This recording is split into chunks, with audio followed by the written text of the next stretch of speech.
दो चीज़ें हैं। एम्बुलेंस जितनी भी अभी हैं वो चालू हालत में, आपने जो देखा होगा हमारे पास 2 एम्बुलेंसेज ऐसी भी हैं जिनकी उम्र पूरी हो गई है, तो अब उनकी उम्र पूरी होने के कारण उनको कंडम घोषित किया गया है और शीघ्र ही उनकी नीलामी सरकार द्वारा कर दी जाएगी। तो ये एक रूटीन प्रक्रिया है। जो भी एम्बुलेंसेज या वाहन जिनकी उम्र पूरी हो जाती है वो निर्धारित किलोमीटर अपना रन पूरा कर लेते हैं, उसके बाद उनको निर्धारित प्रक्रिया के अनुरूप नीलाम कर दिया जाएगा।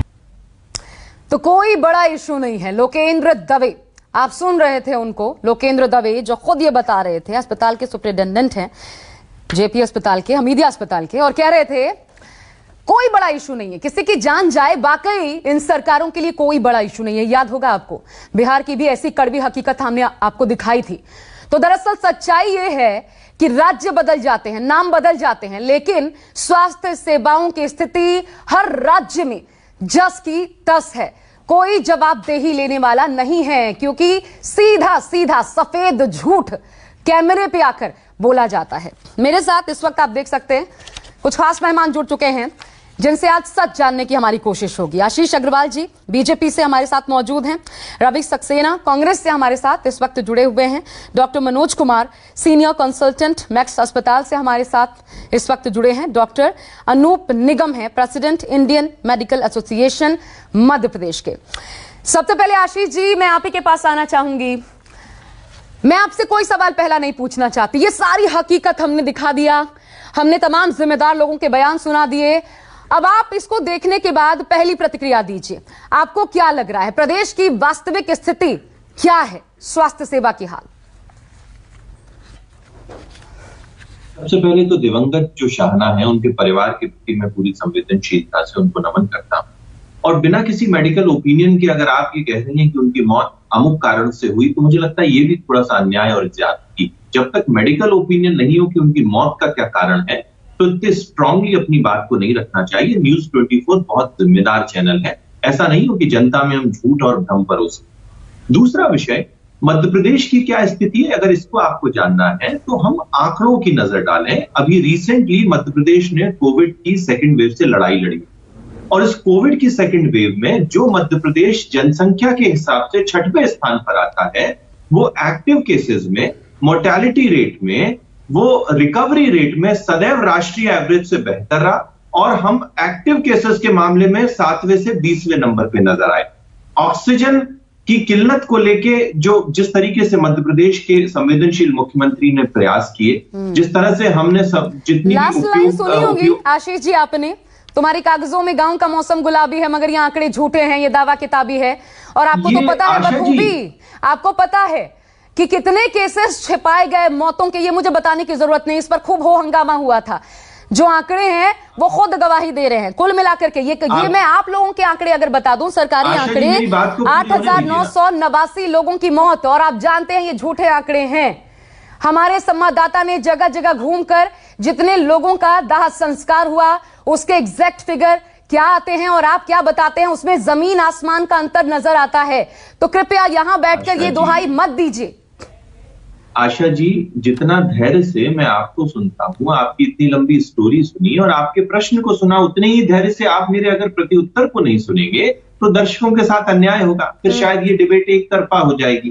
तो विषय सिर्फ इतना है, मैं जिन आंकड़ों की बात कर रहा हूं वो मध्य प्रदेश के आंकड़े नहीं है, वो राष्ट्रीय आंकड़े हैं। और जहां तक जिन आंकड़ों को छुपाने की बात है, वो कांग्रेस के शासित राज्यों में भी विपक्ष इस तरह की मांग करता है और हमारे यहां भी हो रही है।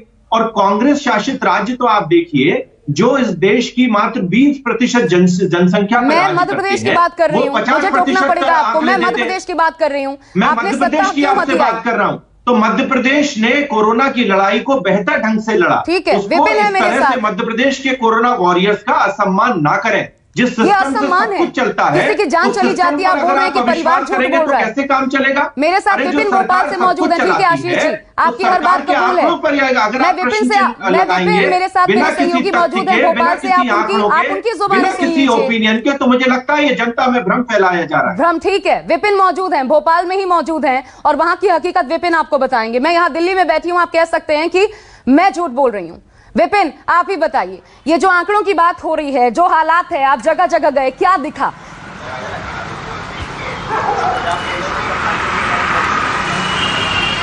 देखिए आशा, एक बात तो यह है कि बीजेपी के जो प्रवक्ता हैं, हमारे साथी जो बैठे हुए हैं, वो जो आंकड़े दिखा रहे हैं, ये आंकड़े हम पहले भी देख चुके हैं। आंकड़ों का जिक्र हम हमेशा कर चुके हैं। सरकार के मंत्रियों के जरिए हम आंकड़े देख चुके हैं।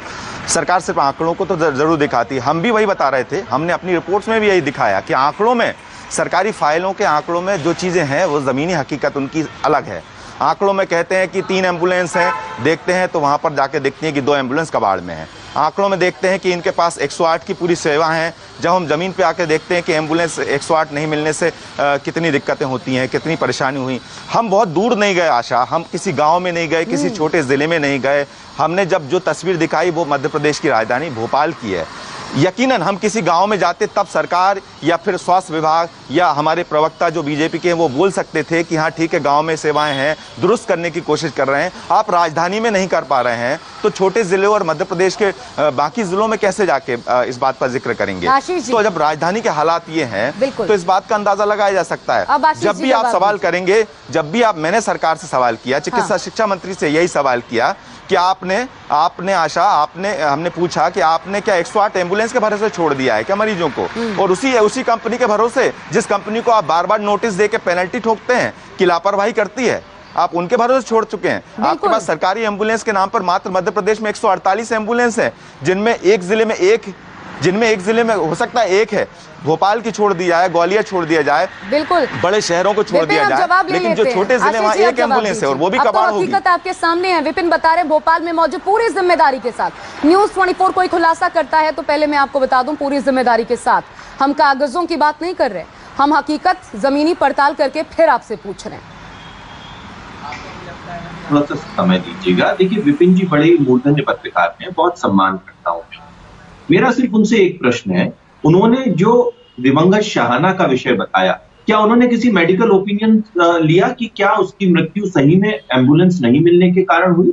अगर नहीं तो मुझे लगता है कि कहीं ना कहीं हमारे दावों में कमी है। दूसरा विषय, जिस 108 की आप बात कर रहे हैं, आप कह रहे हैं जमीनी हकीकत, क्या आपने भोपाल के किसी चौराहे पे खड़े होकर 108 डायल करके क्या ये तय किया कि आपको एम्बुलेंस मिली या नहीं मिली? तो ये हवाई बातें करने से आदरणीय विपिन जी काम नहीं चलता। और जिस 108 एम्बुलेंस के विरुद्ध कार्रवाई और नोटिस की आप बात करते हैं, तो वो हमारी सरकार की ईमानदारी है कि हम कोई भी अव्यवस्था नहीं पनपने देते हैं। अगर सरकार कोई अव्यवस्था देखेगी तो कार्रवाई करेगी, इससे सरकार के मंसूबे और ईमानदारी पे कोई शक नहीं है, ये तय हो जाता है। तो मेरा बड़ा हाथ जोड़ के निवेदन है, ये 2003 से 2021 तक का सफर है, जब सड़कों पर हमारी माँ बेटियां संस्थागत प्रसव ना हो पाने के कारण मजबूर थी। उस समय 2003 में संस्थागत प्रसव 20% होता था, आज 90% है। शिशु मृत्यु दर, मातृ मृत्यु दर आज लगभग आधी रह गई है। तो जिस तरह से शिवराज सिंह जी के नेतृत्व में हेल्थ इंडेक्स की बात करें, 18वां स्थान बेटरमेंट हुआ है, उसको हमें स्वीकारना चाहिए। 18वां स्थान है हेल्थ इंडेक्स में। अगर आपकी व्यवस्थाएं इतनी सुचारू हैं, इतनी बढ़िया है, वर्ल्ड क्लास है, तो 18वां हेल्थ इंडेक्स के मामले में आप क्यों हैं? आशा जी, किसी भी व्यक्ति की प्रगति को रिलेटिव टर्म्स में आंका जाता है। हमने 2003 से 2021 तक कहां तक सफर किया, ये तय है। दूसरी बात, आप तो पुरानी बात छोड़िए, मैं आपसे रिसेंट सेकेंड वेव की कोरोना की लड़ाई की बात करता हूं, जहां पर हमने दूसरे राज्यों से बेहतर किया। इस देश का सबसे अमीर राज्य यानी कि महाराष्ट्र सबसे ज्यादा स्ट्रगल कर रहा था। दूसरे कांग्रेसी राज्य देखिए किस तरीके की अराजकता और अव्यवस्था थी। कांग्रेसी राज्य की बात मत कीजिए, मैं उसकी बात कर लूंगी बाद में, उनसे भी सवाल पूछ लेंगे। राजस्थान भी है आज हमारे निशाने पर, वहां की भी स्वास्थ्य व्यवस्था का हाल हम दिखाएंगे। लेकिन अब मैं डॉक्टर अनूप निगम आपको जोड़ना चाहती हूँ। सर, आईएमए को ये जो संकट है, हम तीसरी लहर की बात कर रहे हैं अभी, उसकी एक तो तैयारी करनी है। दूसरी लहर के ठीक जब पीक पर आया था, उससे पहले अप्रैल, मई, जून में, ये 3 महीने पहले सबसे बड़ा कोविड केयर अस्पताल है हमीदिया अस्पताल। वहां पे टोटल कितनी सरकारी एम्बुलेंसेस है? कागज पर 3, हकीकत में चलती 1 है। ये स्थितियां सच्चाई है जो हम वहां से कुरेद कर लाए हैं। आईएमए क्यों नहीं इन सवालों को उठाता है? जिम्मेदारी क्या बनती है आईएमए की? मैडम, मैं इस विषय में कहना चाहता हूँ कि आईएमए का जो रोल है और पर्टिकुलरली कोविड की सेकंड वेव और इंफ्रास्ट्रक्चर ऑफ द हेल्थ का जो सिस्टम है गवर्नमेंट का है, नॉन गवर्नमेंट प्राइवेट का, ये तो हमको स्वीकार करना पड़ेगा मैडम, किसी भी हालत में, चाहे डेथ रेट में हम स्वीकारें, चाहे मॉर्टिलिटी में करें, चाहे मॉर्बिडिटी में करें, ये एक्सेस हुआ है। और गवर्नमेंट का पहला पर्पस प्रिवेंटिव एस्पेक्ट्स होता है। उनकी कोई सी भी प्रिवेंटिव एस्पेक्ट्स की जो डिजीज है उसको क्योर करने का गवर्नमेंट का दायित्व है। जहाँ तक क्यूरेटिव पार्ट है वो दूसरों के हाथ में आ रहा है। जब हम ये मान रहे हैं कि फर्स्ट वेव आई थी और हमारे में कुछ खामियां निकली थी गवर्नमेंट की स्ट्रक्चर में, चाहे डॉक्टर की कमी के लिए, चाहे ऑक्सीजन की कमी के लिए, चाहे वो रेमडेसिविर की गोली में था, ये सत्य था कि नहीं था, ऑक्सीजन नहीं था। इसका बेसिक कारण जो था, हम लोगों ने गांव को, जो हमारे प्राइमरी हेल्थ सेंटर हैं, कम्युनिटी हेल्थ सेंटर हैं, जो ब्लॉक लेवल के हॉस्पिटल है, हमने उनकी तरफ ध्यान ही नहीं दिया। क्योंकि सारा का सारा पेशेंट का इन्फ्लक्स छोटे छोटे शहरों में, उज्जैन, इंदौर, भोपाल। डॉक्टर अनूप, जब राजधानी भोपाल में हाल ये है तो फिर क्या उम्मीद की जाए दूसरे शहरों को लेकर के? मैडम, ये बिल्कुल सत्य है कि गवर्नमेंट को इस तरह का ये स्वीकार कर लेना चाहिए कि हाँ, हमारे उसमें हम तैयारी में नहीं थे और हमारी हेल्थ सिस्टम में कुछ मैनेजर सिस्टम की जो होना है वो कमी है। चाहे वो मैनेजर का, चाहे वो व्हीकल मैनेजमेंट हो, चाहे वो ऑक्सीजन मैनेजमेंट की हो, वो मैनेजमेंट की कहीं ना कहीं डिफेक्ट है। डॉक्टर्स तो आपको मिल। और रवि सक्सेना हमारे साथ कांग्रेस से भी हैं। ये आशीष जी सुनते रहिएगा। रवि सक्सेना हमारे साथ कांग्रेस से हैं। पीसी शर्मा का बयान हमने सुनाया था। उन्होंने कहा कि ये अव्यवस्थाएं हैं जिसकी वजह से लोगों की जान गई, लेकिन पूरी तरीके से आशीष जी इस वक्त बैठ के झुठला रहे हैं रवि जी इन बातों को। आखिर विपक्ष के लिए क्या ये मुद्दे नहीं है जिसको लेकर विपक्ष सड़कों पर उतरे? आईना दिखाना किसका काम है?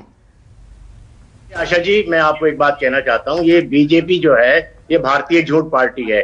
इसके जितने भी प्रवक्ता आएंगे आप देखिए, या तो वो शिव चालीसा पढ़ते हैं या वो झूठ बोलने में लगे रहते हैं। अभी आशीष ने जो जो बातें कही आप सब जानते हैं, आपके कैमरे ने दिखाया कि वो पूरी की पूरी तरह से झूठ का पुलंदा अपना पेश कर रहे थे। आप देखें तो माननीय कमलनाथ जी ने जब कहा कि यहाँ पर इंजेक्शंस की कमी है, ऑक्सीजन की कमी है, दवाइयों की कमी है, बेड्स की कमी है और उसकी पूर्ति की जाना चाहिए, तो ये सरकार थोड़ी नींद से जागी। वो शिवराज जी जो कहते थे कोरोना से डरो ना, और कोरोना तो सर्दी जुकाम बीमारी है, और अपनी सरकार बनाने में लगे रहे। आप समझ सकते हैं कि ये लोग कोरोना को कितना सीरियसली ले रहे थे। कांग्रेस पार्टी लगातार फील्ड में काम कर रही थी।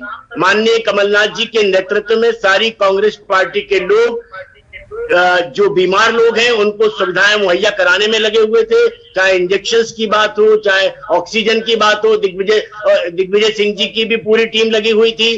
सारे कांग्रेस के लोग लगे थे, यूथ कांग्रेस, एनएसयूआई, सारे लोग लगे हुए थे। और भारतीय जनता पार्टी के लोग केवल गाल बजाने में लगे हुए थे। कांग्रेस पार्टी ने ये नहीं किया, कांग्रेस पार्टी ने वो नहीं किया, नेहरू जी ने ये नहीं किया, गांधी जी ने ये नहीं किया, इसमें लगे हुए थे। और हमने तो पहले से अच्छा कर दिया। 15-16 साल से शिवराज जी की सरकार है, 17वां साल चल रहा है।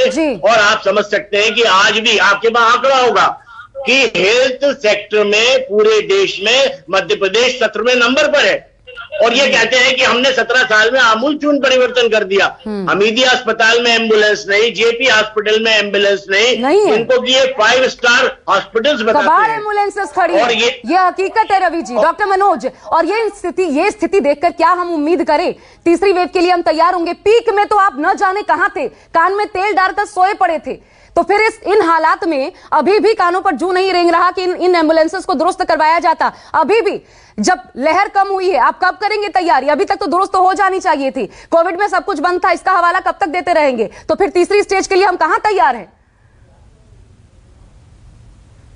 इंपॉर्टेंट चीज है कि जब कभी कमियां दिखती हैं, चाहे कागज पे दिखे, चाहे आप रिपोर्टिंग में दिखाते हैं, तो उसको स्वीकार करना चाहिए। और मैं पार्टी लाइन से हट के बात कर रहा हूं। किस देश में किस राज्य की सरकार है, किस राज्य में किस पार्टी की सरकार है, इससे कोई मतलब नहीं है। हम देखिए, हमारा हेल्थ केयर सिस्टम पहले से बहुत चरमराया हुआ था। हम अपने जीडीपी का सिर्फ 1.5%, अब 2021 में हमने 1.8% किया है। शायद ये सस्टेन्ड रहे।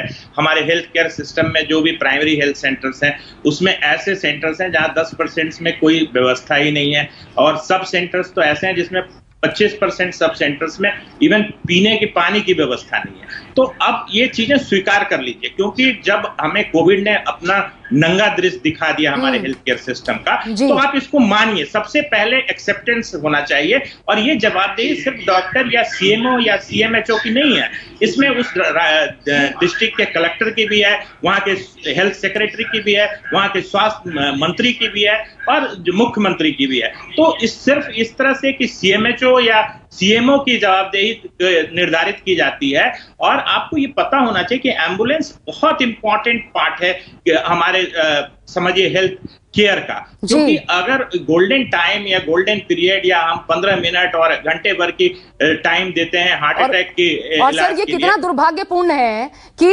अभी भी कह रहे हैं कि क्या कोई मेडिकल ओपिनियन लिया गया कि शाहाना की मौत क्यों हुई। आशीष जी, ये दुर्भाग्यपूर्ण है। आप बचाव कर रहे हैं, ये सब यहां पर बैठे लोग झूठ बोल रहे हैं। नहीं, सुनते समय आपको डिफेंड नहीं करना चाहिए और बोलते समय किसी को ऑफेंड नहीं करना चाहिए। ये बहुत पुरानी कहावत है कि आप जब सुन रहे हैं तो डिफेंड मत कीजिए। आप शांत हो जाएं तो मैं अपनी बात को रखता हूं। देखिए, अभी आप कुछ पैनलिस्टों ने कहा कि तैयारी, अगर तैयारी से कोरोना कंटेन होता तो क्या अमेरिका और जर्मनी की भी तैयारी नहीं थी? अरे वो तो इस विश्व के सबसे अमीर और शक्तिशाली राष्ट्र हैं, और अगर वहां पर हम प्रति 10 लाख अगर मौतों का अगर आंकड़ा देखें तो इटली में 2025, ब्रिटेन में 1883 और भारत में 2.5। आपसे मध्य प्रदेश तो संभलता नहीं, आप अमेरिका, इटली, ब्राजील की बात कर रहे हैं। सुनिए, अरे आशा जी सुनिए, आप सुनने का धैर्य रखिए, तभी आप एक अच्छी पत्रकार मानी जाएंगी। मुझे आपसे सर्टिफिकेट नहीं चाहिए, जस्टिफाई नहीं करना है मुझे। आप झूठ बोल रहे हैं सामने बैठ के, ये तो भाग्यपूर्ण है। परंतु आप सुनने का धैर्य रखिए। मेरे कांग्रेसी में मुझे दुख हो रहा है। तू मैं की डिबेट नहीं करता, मैं तू मैं की डिबेट नहीं करता, मैं किसी दोस्त के समय नहीं रुकता। रुकिए, मध्य प्रदेश की जनता कोरोना से अरे आप सुनिए, मध्य रही है और आप अमेरिका की बात कर रहे हैं। जब मैं बोलूं तो कृपया किसी को ना बोल लेंगे। ये जो कांग्रेस की प्रवक्ता जो शर्म कर रहे हैं, ये तो चीन की दलाली का कर्ज चुका रहे थे। ये तो चीन से जो इनका एमओयू है उसको चुकाने में लगे हुए थे, टूल किट बना के मध्य प्रदेश को और देश को बदनाम करने में लगे हुए थे। अगर कांग्रेसियों को इतनी ही अक्ल थी कोरोना से लड़ने की, तो क्यों नहीं महाराष्ट्र को बचा लिया, क्यों नहीं उन्होंने पंजाब को बचा लिया, क्यों नहीं उन्होंने छत्तीसगढ़ को बचा लिया, क्यों नहीं उन्होंने राजस्थान को बचा लिया। छोड़कर अरे मैं ये पूछ रही हूँ आशीष जी आपसे, मुझे इस सवाल का जवाब दीजिए। डॉक्टर प्रभाकर तिवारी, सीएमएचओ भोपाल हमीदिया अस्पताल, उनकी जिम्मेदारी नहीं बनती कि ये एम्बुलेंसेस क्यों खड़ी, आपने उनको उस पोजीशन पर क्यों बैठाया है, किसकी जिम्मेदारी है? जब वो आशा जी, जब वो कैटेगोरिकली बता चुके हैं कि ये जो आपके रिपोर्टर आदरणीय विपिन जी जिन एम्बुलेंस को दिखा रहे हैं वो कंडम है, उनको बेचने की प्रक्रिया शुरू हो गई। अरे तो कंडम एम्बुलेंस के बजाय आपने कौन से नए एम्बुलेंसेस खरीद लिए? उसकी जगह कौन सा नया एम्बुलेंस ले आए? चिकित्सा में 606 एम्बुलेंस आपने खरीदी, लगाया गया वो नहीं आई। देखिए, मध्य प्रदेश की जनता में भ्रम फैलाना बंद कीजिए। मध्य प्रदेश की सरकार संवेदनशीलता से मध्य प्रदेश को स्वास्थ्य में आगे बढ़ा रही है। मध्य प्रदेश में भ्रम न फैलाएं। 18वां स्थान हेल्थ इंडेक्स में, ये भ्रम नहीं है, सच्चाई है। कोरोना काल महामारी में आपको नए वाहन खरीदना चाहिए थी। अरे आप क्या कर रहे थे रवि सक्सेना जी? आप तो डॉक्टर, मैं तस्वीरें दिखा रही हूँ, थोड़ा सा एक सेकंड आशीष जी, एक सेकंड, तस्वीरें आप देखते रहिएगा, बहुत गौर से देखते रहिएगा, मैं आपसे चाहती हूँ। आप हर एक आंकड़े को झुठला रहे हैं। ये देखिए, ये जर्जर अवस्था में पड़ी एम्बुलेंस देखिए, हमीदिया अस्पताल, वहां का हाल देखिए। 3 एम्बुलेंस कागज पर वहां दिखाई जाती है, हकीकत में सिर्फ एक चलती है। 2 पार्किंग में 3 महीने से जर्जर अवस्था में कबाड़ होकर खड़ी है, और ये वहां के सीएमएचओ को नजर नहीं आता, डॉक्टर प्रभाकर तिवारी को, जो भोपाल के सीएमएचओ हैं। अब हम आपको, आशीष जी बहुत गौर से देखिएगा, और बाकी मेरे मेहमान भी, एमपी की स्वास्थ्य व्यवस्था की कंप्लीट पिक्चर भी देख लीजिए। इसके लिए सीधा पूजा के पास मैं एक बार फिर आपको लिए चलती हूं। मध्य प्रदेश का हेल्थ रिपोर्ट पूजा के पास मौजूद है, देखिए। जी हां, तो अब बारी है मध्य प्रदेश की। मध्य प्रदेश की आबादी है 7 करोड़ 26 लाख और मध्य प्रदेश की स्वास्थ्य व्यवस्था को नीति आयोग की हेल्थ इंडेक्स में 18वां स्थान मिला है। मध्य प्रदेश में कोरोना ने काफी कहर बरपाया है। यहां 7,89,000 कोरोना के केसेस आए हैं और मौत का आंकड़ा भी करीब करीब 9,000 है। मध्य प्रदेश सरकार का हेल्थ बजट है 11,619 करोड़ रुपए, यानी कुल बजट का 5.4%, जो कि देश के बाकी राज्यों के औसत से भी कम है। और अब बात करते हैं यहां की स्वास्थ्य व्यवस्था की। मध्य प्रदेश में महज 1420 पब्लिक हेल्थ सेंटर हैं। इसके अलावा 324 कम्युनिटी हेल्थ सेंटर हैं, 72 सब डिस्ट्रिक्ट हॉस्पिटल हैं और 51 डिस्ट्रिक्ट हॉस्पिटल हैं। इसके अलावा सरकारी अस्पतालों में 38,140 बेड्स हैं। इस आंकड़े को ऐसे समझिए कि 7.25 करोड़ की आबादी के लिए महज 38,140 बेड्स।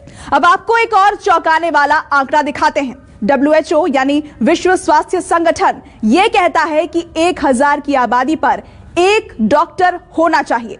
देश की बात करें तो हर 11,082 लोगों पर एक डॉक्टर है, लेकिन मध्य प्रदेश में यह आंकड़ा चिंताजनक है। यहां 17,192 लोगों पर एक डॉक्टर है। 17,192 लोगों पर एक डॉक्टर। आशीष जी, हर चीज को झुटलाएंगे, इस हेल्थ रिपोर्ट को भी झुटलाएंगे? झुटलाने का विषय नहीं है, ये एंगल का विषय है। जैसे मसलन अगर जब आप आंकड़ा दिखा रहे हैं तो उसमें यह नहीं बताएंगे कि मध्य प्रदेश ने कहां से प्रारंभ किया था, तो ये एक मिसलीडिंग आंकड़ा है। उदाहरण देता हूं कि अगर कोई व्यक्ति ये कहे कि मैंने आज 50 किलो वजन उठाया, तो जब तक आप ये नहीं बताएंगे कि कल मैं कितना उठाता था, तो मुझे मालूम ही नहीं पड़ेगा आज मैं बेहतर हूं या कल हूं। अब मैं आपको कुछ आंकड़ा देता हूं। आशा जी सुनिए, आशा जी ये गलत है। कितने सालों से मुख्यमंत्री हैं? वर्ष 2003 में प्रदेश की मृत्यु दर 82 थी, जो आज मैं एक सवाल पूछ रही हूं आपसे। बाल मृत्यु शिवराज जी कितने सालों से सुनाए हैं तो अब आप आंकड़े सुनिए ना। शिवराज जी कितने सालों से मुख्यमंत्री हैं, मुझे ये बताइए।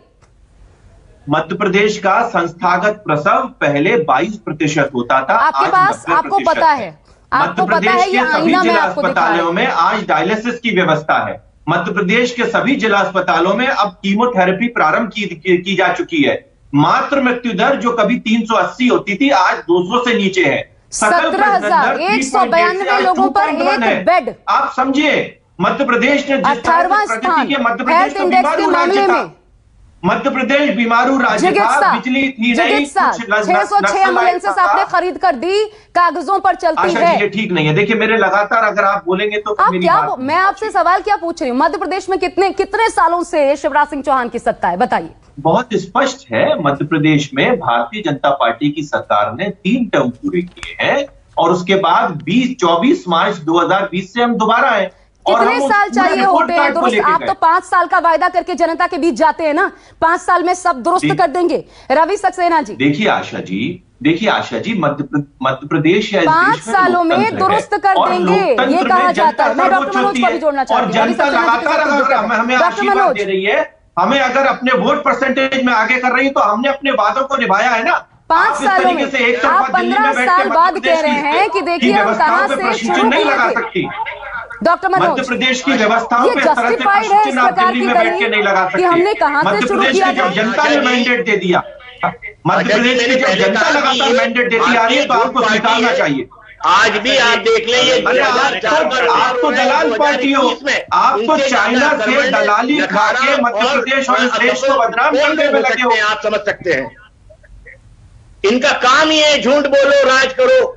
90 लाख रुपए राजीव गांधी फाउंडेशन में वापस किए या नहीं किए, पहले बात करेंगे नेहरू जी की, और काम करने का जिम्मा मिला है डॉक्टर मनोज। 90 लाख रुपए राजीव गांधी फाउंडेशन में वापस किए या नहीं किए।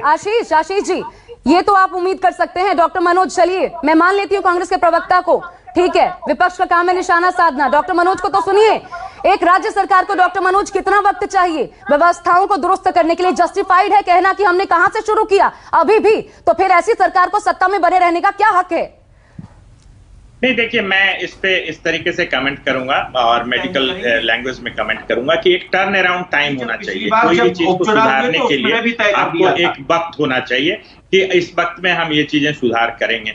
ठीक है, इनिशियल स्थिति क्या थी, 17 साल पहले क्या स्थिति थी उससे छोड़िए, बट आज के डेट में भी अगर बेड और डॉक्टर्स की पेशेंट्स और डॉक्टर का रेशियो 0.5 पर 1000 है, एम्बुलेंस सर्विसें खस्ते हाल में हैं, और लोगों को जो देखिए कोरोना एक महामारी थी, पैंडेमिक इन पैंडेमिक थी, मतलब हर तरह के डिफरेंट स्ट्रेन थे, ये सिचुएशन डिफरेंट था।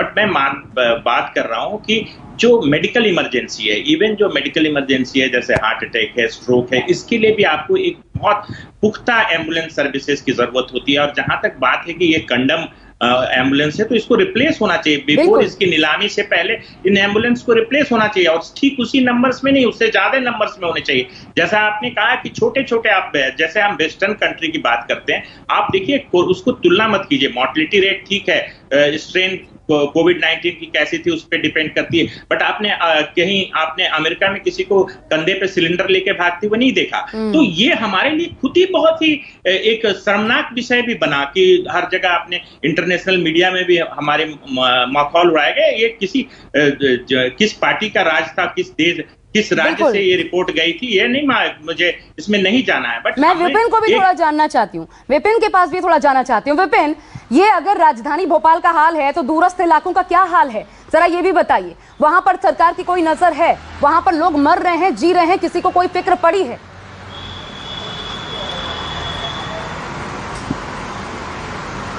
देखिए बिल्कुल आशा, हमने वो हाल भी दिखाया था अपने टीवी चैनल्स पर कि जो मध्य प्रदेश की अगर बात की जाए तो रायसेन जिला, जो कि यहाँ के स्वास्थ्य मंत्री प्रभुराम चौधरी, डॉक्टर प्रभुराम चौधरी, उनका ही खुद का गृह जिला है। वहाँ के हमने कई प्राथमिक स्वास्थ्य केंद्र, क्योंकि छोटे गाँव में प्राथमिक स्वास्थ्य केंद्र होते हैं, वहाँ पर हमने ताले दिखाए थे उस दौर में जब कोविड की यहाँ पर दूसरी लहर चल रही थी। कई महीनों से बंद रखे हुए थे, ताले रखे थे, वो तस्वीरें हमने दिखाई थी।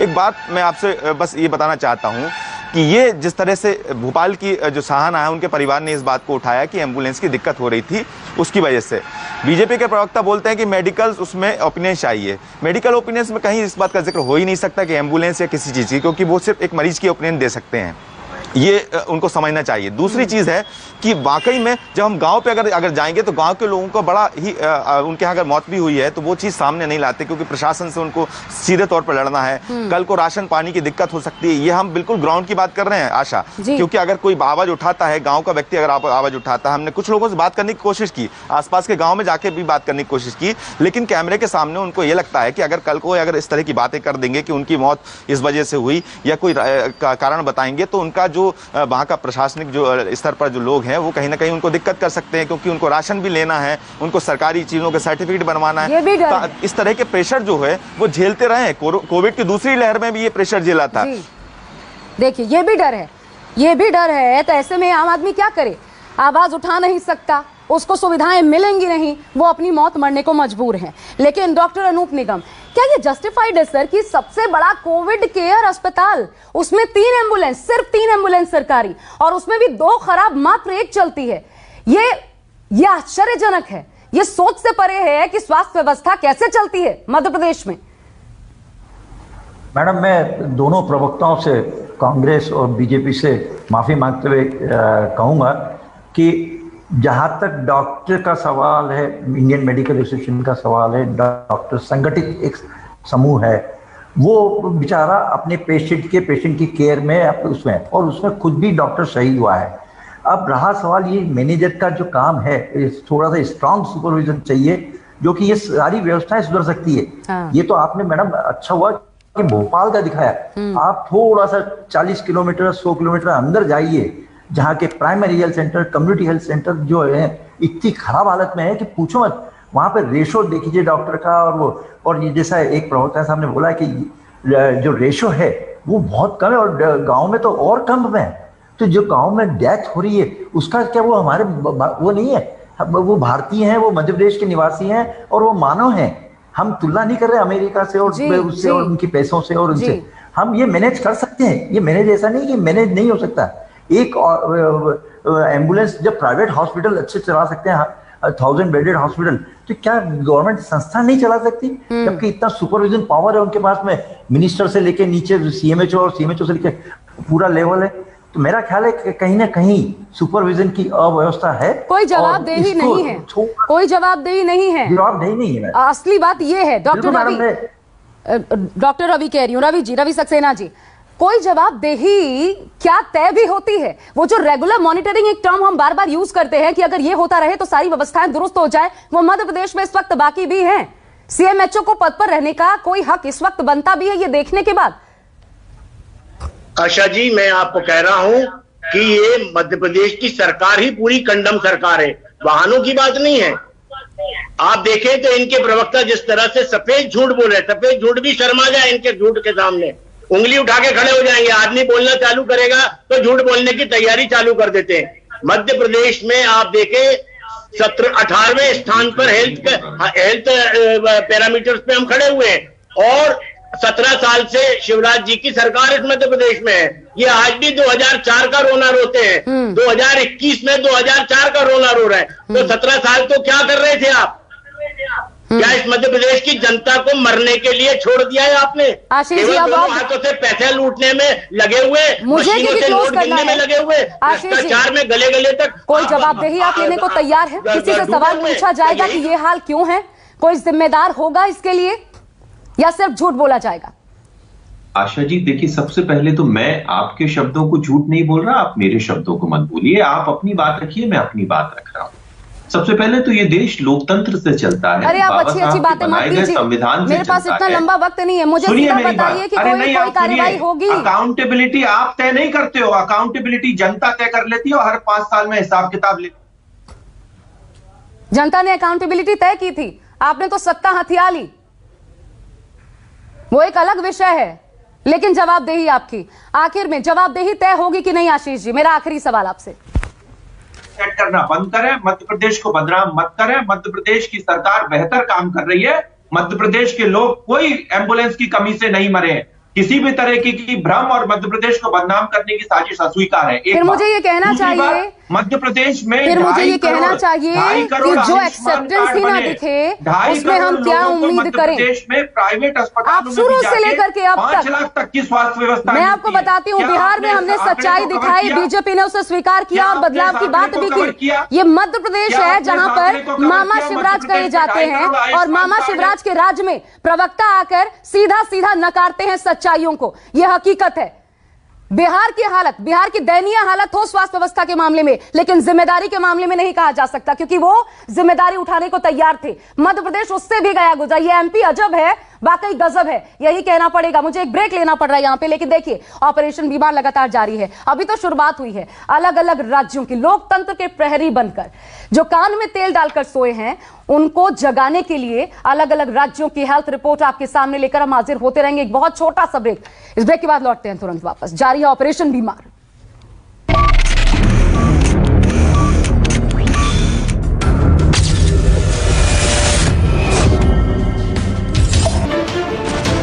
नमस्कार, मैं हूं संदीप चौधरी।